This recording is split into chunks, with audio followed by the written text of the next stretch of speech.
Happening right now, the state's third largest school district now deciding how students will return back to the classroom in the fall. Kenosha School Board weighing in their options. Rebecca Clove joining us live with where the school board stands at this hour. Rebecca. Yes, Shannon, that school board is in debate right now, trying to decide whether or not they will return to in-person learning this fall.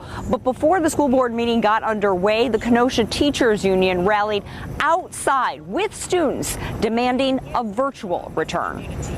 Every one of our educators wants to be back in the classroom in person with our students, but only when it's safe. But we can't make up losing a staff member or a student's family member.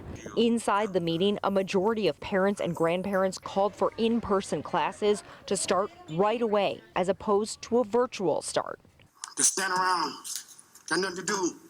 In our community alone, hundreds of children will experience abuse within the first month of school being closed in September, while less than a handful will become ill with COVID-19 in that same period.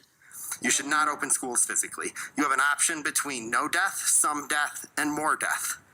Your option currently that you're going with is some death. The current plan that Kenosha Unified Schools is considering would have elementary and middle school students return to classes 5 days a week.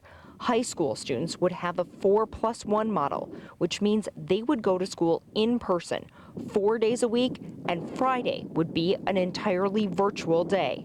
The president of the school board says no matter what the decision, there's no easy answer for anyone. As much as we might like to wish all of this away, we really have no other choice than to make a path forward.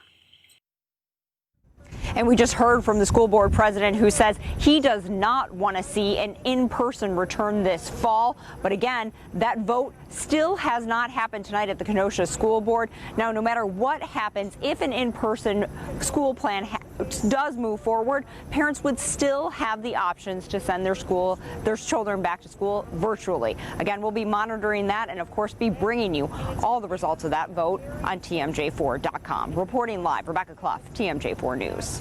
A tough